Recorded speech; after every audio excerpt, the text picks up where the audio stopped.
It's time once again for the Overcoming Mediocrity podcast, where we sit down with today's top influencers and entrepreneurs on the rise as they share empowering stories and ninja tips to become the fuel that ignites a positive change in your life and the lives of others.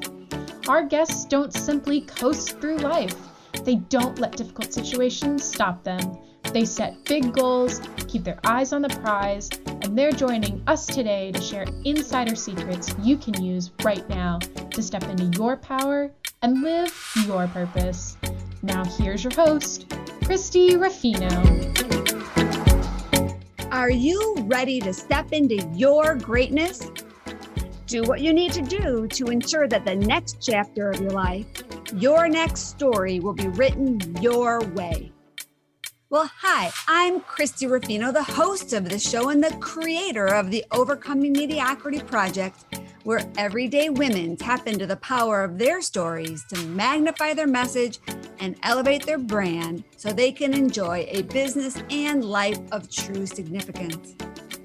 I'm happy that you're here because this show is for people like you who are on the edge of change. You're ready to rise up, overcome mediocrity, empower your thoughts, elevate your thinking, and transform your life. Thanks for spending time with me today. Now let's get started. Today's episode is brought to you by the Overcoming Mediocrity Project. Are you ready to share your story in a life-changing book with other success-driven women? Then, what if you could use that book to get speaking gigs, podcast interviews, and possibly a new client or two? Wouldn't that be great? Well, watch out, chicken soup. Here comes Overcoming Mediocrity. Our proven system can transform your struggle story into a powerful signature message and then as one chapter in an Amazon best-selling book. Our process is simple and economical, and it will bring a lot of eyeballs on you, your business, and your big message to the world. We welcome you to apply to join our project. Just visit us at overcomingmediocrity.org and click on the apply button at the top of the page. We'll see you soon. Well, welcome to today's episode of the Overcoming Mediocrity podcast. I am actually going to introduce our next guest, and I had the pleasure of meeting her just a few months ago, actually. She was introduced to me by a mutual friend, and she is going to be one of the featured authors in our next Overcoming Mediocrity book. This guest, Mona Aburmishan, is an international comedian based in her hometown of Chicago. She has performed, emceed, and produced comedy shows, competitions, and events in major clubs, theaters, and universities around the world. In addition to comedy, Mona is a sought-after speaker for her experience using stand-up comedy to bring joy and affinity to various socio-political topics in the United States, Europe, Africa, and the Middle East. Mona has a master's in international development and is fluent in English, German, Arabic, and performs in all of these languages.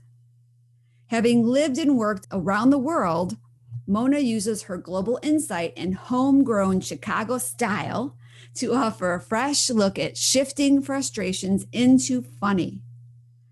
Most notably, Mona became the first Arab and Muslim woman to perform stand-up comedy in the nation's most prestigious institutions, such as Carnegie Hall in New York City, as well as the Kennedy Center in Washington, D.C., and she will be returning this fall. She has a ton of international credentials, which I'm not even going to go into, mainly because I can't pronounce them. But in the United States, Mona has been a regular throughout the Midwest, Northeast, South, and West coasts of the U.S. while touring. Mona always checks in with Chicago-based media as a consistent featured guest on Pretty Late with Patty Vasquez, Chicago's #1 late night radio show, WGN 720 Radio, as well as she's a featured guest on Chicago's #1 daytime talk show, Windy City Live. Globally, Mona launched Class Clowns. This is a stand-up comedy, improv, and spoken and written word workshop for kids and adults of all ages in environments all over, using the comedy club as a microcosm for leadership, self-expression, face-to-face empowerment, and healing. The workshop is currently running in Chicago and Cape Town, South Africa. She's currently working with the University of Chicago to teach medical students comedy skills to relate better to their patients and overcome racism and income disparities. For more information on Mona, please visit Mona at monacomedy.com. So let's go ahead and get on with the interview so you'll have a chance to meet how amazing this woman is. Well, hi, everybody, and I am so excited to be able to share with you our guest for today. She is the one and only Mona Aburmishan. Did I say that right? Yeah, you did good. You did good. Aburmishan, you did good. Okay, awesome. All right. Well, she's just an amazing woman. She is a comedian, and I was introduced to her by a great friend, and we have really just kind of started on our journey together. And I am excited to learn from her today, just like I'm sure all of you are. So let's find out a little bit from Mona what her story is, because that's why we were connected. I heard her story was amazing. And once I got to know her, I found out her story was amazing. And so share with the audience a little bit about who you are and why you're in on the journey that you're in right now, Mona. Yay. Hey, thank you so much for having me. I would say if I were to really give you this confessional, if this was a confessional and I was giving you, Christy, hey, I got to tell you the truth. The truth is this. I'm your classic bullied kid that turned out when she went back to her high school reunion that I was actually the bully. So I'm the reformed bully, whereby I really got to see that creating laughter as the school bully or the class clown that I was a class clown, okay? Because I had a lot of stuff going on at home that I was bringing to the table. So there was a lot of stuff going on personally where making other people laugh made me feel really, really good. And sometimes it was at the expense. So that's why I say that line of comedy and tragedy, I walked my whole life. I was a really, really big kid. And in order to get anybody to give me attention, I had to be the funny kid. And typically the funny kid, and in a lot of circles, can actually be the bully. So that's really my talk. My conversation and my journey was the emancipation of your high school class clown. And I've taught classes. I'll tell you more about what I do and how I do it. But really, it's a shift in perspective where really laughter is the best medicine. Yeah. And you teach this laughter all over the world. I know you've been on some big stages, not only here in the United States, but internationally. So yeah, that's why it feels like it's that. Yeah. That's sorry to talk over you, but that's why it feels like it's divinely led, because again, I'm a smart aleck, okay? I am my own worst bully, because imagine if you're the bully in school, who do you think else you're bullying? You're bullying yourself all day. So if I would be like, dude, really, bro? You're gonna be what? You're gonna be a comic? And I bully myself, and most comedians do that. Oh, come on, man. That's why a lot of comics don't end up doing much therapy, because we're like, you sound like such a jerk. You're all over, you sound so narcissistic, because we tend to be too smart. But by us bullying ourselves, it's like this rat race. So as my career was getting better and better, it took me a long time to look back and say, hey, Mona, you've done Carnegie Hall in less than a decade, kid. How about you tone it down on all your self-hate? Yeah. Right? And how many of us are super successful and still I can't believe I did, come on, we got to, dude, you got a yacht, bro. You got a yacht. How about we tone it down Thumbs up on that. Celebrate that little win, that little teeny win, that little teeny boat, of course. Yeah. So where did you grow up, Mona? I grew up in Chicago, and that means at a very young age, I had a passport. I had a passport by the time I was 13. So my parents, again, a Chicago kid from the northern suburbs, but also city kid. So I grew up by Wrigley. I have a Palestinian father who's immigrant, came in 71. I have an American British mother, and my grandmother immigrated after World War II from the United Kingdom. These two in the 80s was like, huh? You what? You married a what? Right. You understand like the Iran-Contra, right? Judy, you're out here just marrying terrorist-looking Afro guys. But that was back when Arabs were like the hippies back. They're like, dude, man, it's like, yeah, I mean, there's like terrorism like over there, but like we're Muslim, bro. Like that was kind of the vibe my pops was in the 70s with this big afro. And my mom's like, he's super cute. So like me understanding my own identity, where my grandmother has a British accent and my other grandmother is Palestinian, like literally from the motherland. And I'm their translator because they don't speak the same language, even though, right. Internationally, even if you start to understand the world, you understand that the Brits gave away land and made Palestine a thing. So it becomes like I'm ethnically everything right in the world and everything wrong, or like I'm the reason why there's a lot of chaos. I mean, America globally kind of been kind of a jerk sometimes, the Brits taught us how to do it, right? And Palestinians are like, hey, like that. That's why you add that into the Chicago mix, where I'm like, hey, we have the civil rights movement going on here. We have the first Black CEO was for the Tootsie Roll Foundation.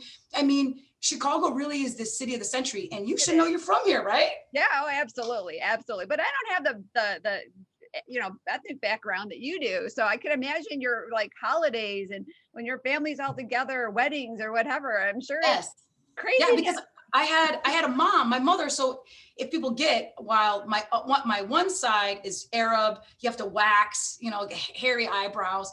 My other side really looks like you, Christy. Like that's what my mother looks like. Okay. Yeah. So we celebrated Christmas up until the point where I'm like, hey, Pops, like, aren't we Muslim? Shouldn't we be doing the whole like Ramadan thing? And he's like, oh yeah, we need to do Ramadan. I'm like, oh man, like now we have to do Christmas, which we downplayed it. I'm like, Jesus was our cousin. Why not? Right? It's American.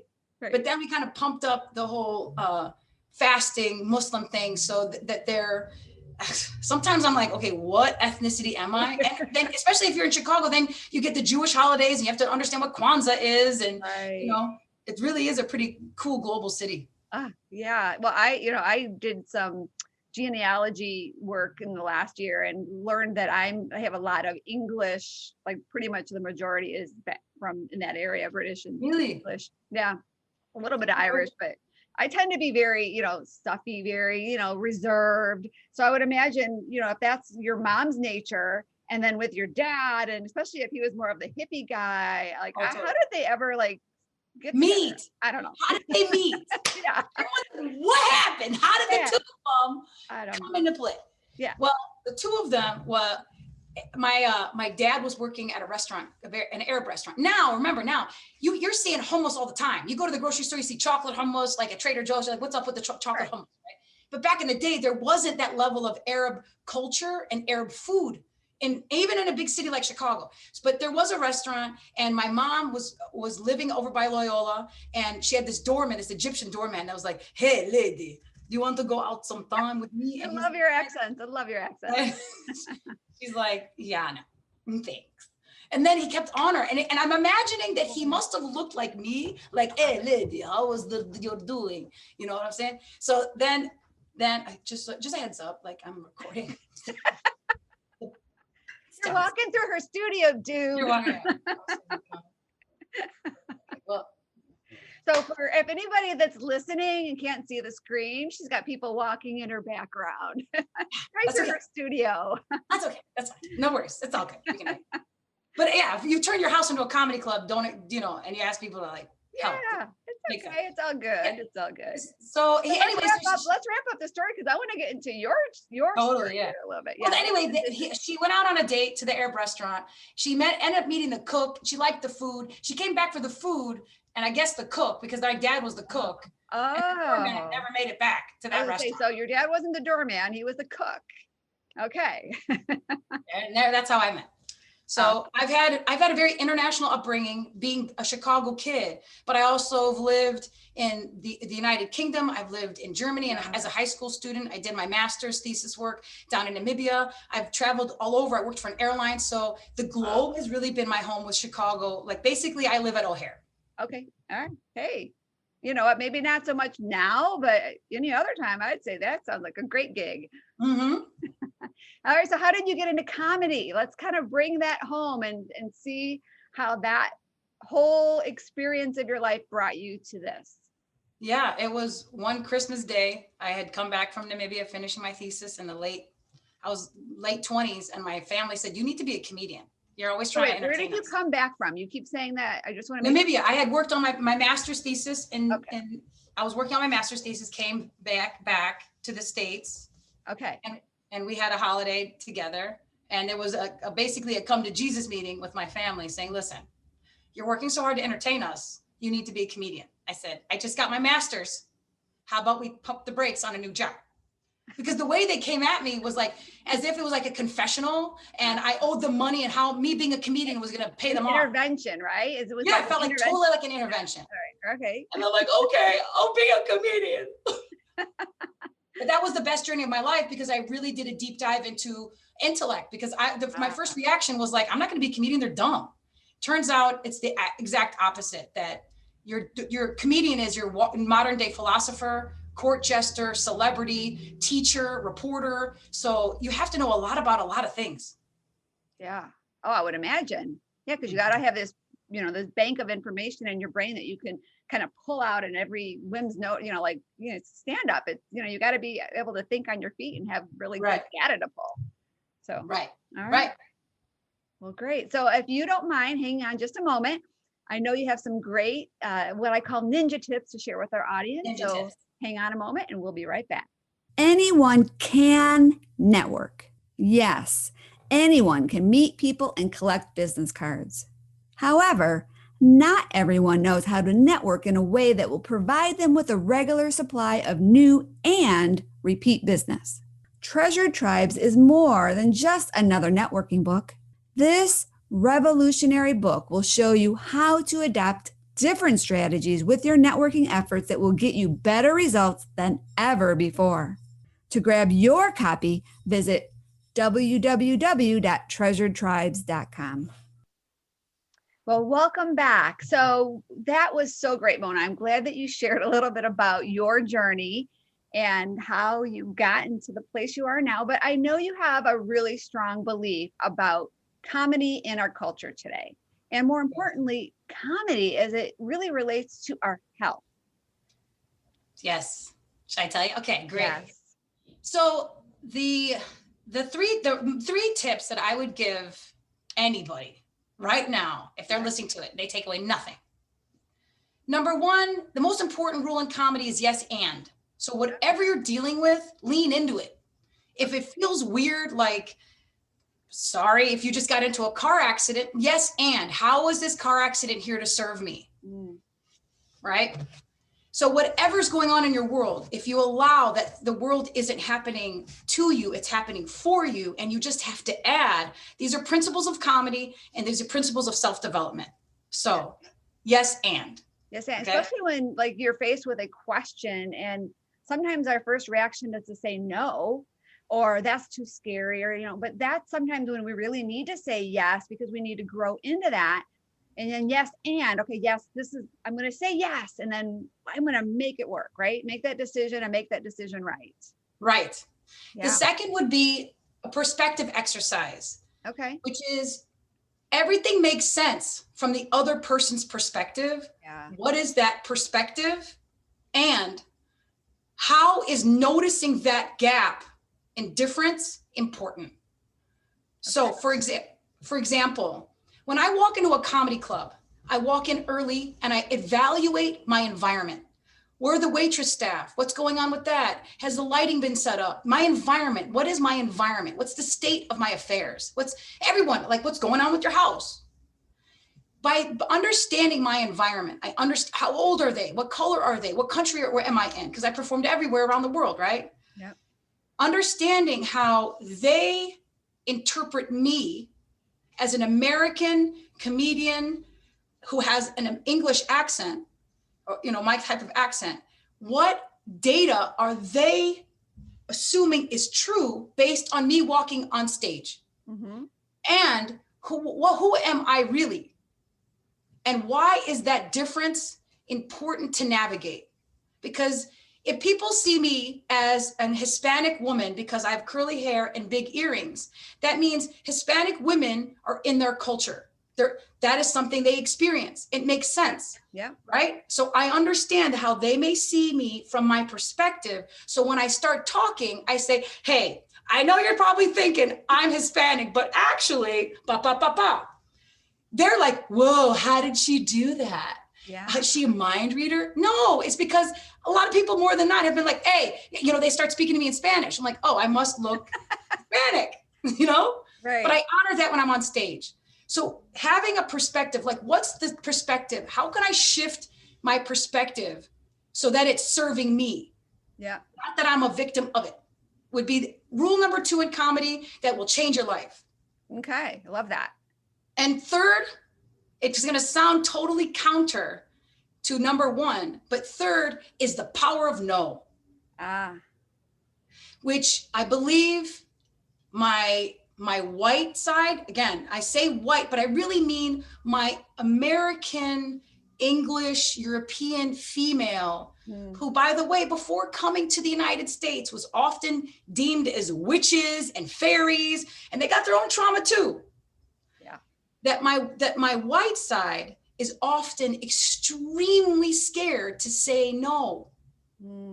Our white culture, yes, because we're industrialists starting in Chicago, has this like fear that it will miss something out if we say no, or we'll be penalized. My Arab side, this is the thing that comes up in a lot of my work internationally. Me being Arab, me being brown, me being able to connect with Latino and Black culture and Asian culture, where women are very powerful. The final decision is made with women, that my brown side could really give some unconditional love to my white feminine side, because a lot of white females don't feel safe saying no. And that's why we have a lot of situations. So the workshops that I do and the principles of, hey, watch your mouth, huh? Tone it down. That kind of stuff that I say on stage, secretly, I'm like, oh my God, I'm so glad that I stood up for myself, because I really do feel that. Yeah, there's a lot of conflict going on there. Right? Because if I'm a white girl and I'm also a brown girl, right now it's hot. It's real hot. Because you've got the Montagues and the Capulets. You've got the Sharks and the Jets. Everyone's like, you know, you've got got the basically the Bears, and you've got what are they called in Wisconsin? I can't remember. Oh, the Packers. Packers, yes. Right? So really being able to be like, hey, no, like these are my boundaries, man. Like, you know, really understand. Then you have control of the mic, you have control of your voice. And that's why when I teach these comedy classes for kids, I teach comedy, because if you can navigate society by being able to yes and make fun of yourself, understand how they're seeing you and how you're seeing yourself, and able to say no, no one's ever going to mess with your mind, and you feel like you're speaking your truth and you're vibrating higher and you're less susceptible to illness, you're less susceptible. And that's the stuff that I do when I'm not working with comedy. I work on a lot of spiritual, acupuncture, meditative, and the comedy classes that I teach, like this perspective exercise, is taught at the University of Chicago level. This is a project that I'm currently in, 3-year project, where we're teaching physicians the art of stand-up comedy as a modality to navigate society, racism, income disparities. Because when a white doctor walks in looking just like you, Christy, with a lab coat, and there is an African-American man that's 80 years old, he is existing in a conversation that tied to civil rights. So he might feel some type of way when you walk in, or you might be like, this is a Black man. I really don't want to insult him in any way. Understanding some of the principles of comedy allows that to navigate much more holistically. And that's the project we're working on, because then everybody in the room feels their wellness is actually being addressed, because typically there's a lot of exercises where comedy can actually alleviate this fear of speaking up and speaking your truth, where then you start to get heavier and you start to feel sad, and that's when you start to get sick. Yeah. So comedy can cure COVID, baby. Comedy can cure COVID. Let's say it. I love that. I love that. So do you tell me, I mean, I know you said you teach classes, you mentioned that. Tell me about some of the ways that you support your clients in if they're looking to go on that comedy journey. Because I know you mentioned earlier that I may be funny. I'm really not that funny. I kind of have like a little sarcastic wit that I have. But I would love to be able to really explore my humorous side. Okay. So many benefits. Well, if here's the rule. This is officially a rule, and this will be the law of Mona and comedy. If anyone debates it, I got my pen. I'm going to write it down. All right. The way you can really clearly understand who's funny versus who isn't. So don't buy a ticket from someone who has these principles or this thing. If you're funny, absolutely. If you have a pulse optional. Yep, it's there. Okay, so you're funny. So typically, when a massage, wherever the ticklish spots are, if you're deep tissue massage, there's body trauma. So that their history of laughter is actually a sign of an infection underneath. So if you're addicted to comedy, you also might be addicted to like avoiding problems. So my thing is, when I say to you, hey, Christy, I'll bet you're funny. Why don't you tell me something that just ticked you off today? Tell me it, but tell it to me like I'm talking to you, like some wise guy. Especially if you're from Chicago. Oh, you're asking me to come up with this? Like, tell me the last time you got real pissed at something. Like the last time you got mad. Things don't really get me mad much anymore. But I did have a situation today where I've got a bunch of people in my house and got all these interviews scheduled, and my daughter made an appointment to babysit, and that means more kids in the house. And I'm like, no, not today. So that totally frustrated me that there was no communication, and now it's going to mess up my interview, and then be kids bouncing on the ceiling above me. Right. Okay. So how when that shows up for you, you stop. That's where the no shows up. No. Right? Then you go back and you look into that perspective exercise. All right. How is this here to serve me? How are these people seeing me? How do I occur to them? I occur like what? Then that's where you're like, all right, I got this. Yes. And so this is a perfect example. Yes. So if I was you, I'm like, hold up, everybody. All right. Now we've got 75 people in here. I'm going to start charging membership. All right. Just like Great America. Everybody get back. Here's a ticket. Mommy's going to make money if you're in the house. Love that. I should have tried that tactic this morning. I mean, imagine your kids though, like, oh, mom, she's so crazy, mom. So I think our kids want to see us play more because they grew up with people that played. Their parents can play. So I would grant onto you officially, thank you for this interview, but you're officially a comedian because that is a perfect joke. All right. Yes, I will create tickets. And the next time that they want to bring a bunch of people in my house, I will be selling them. And then I can go.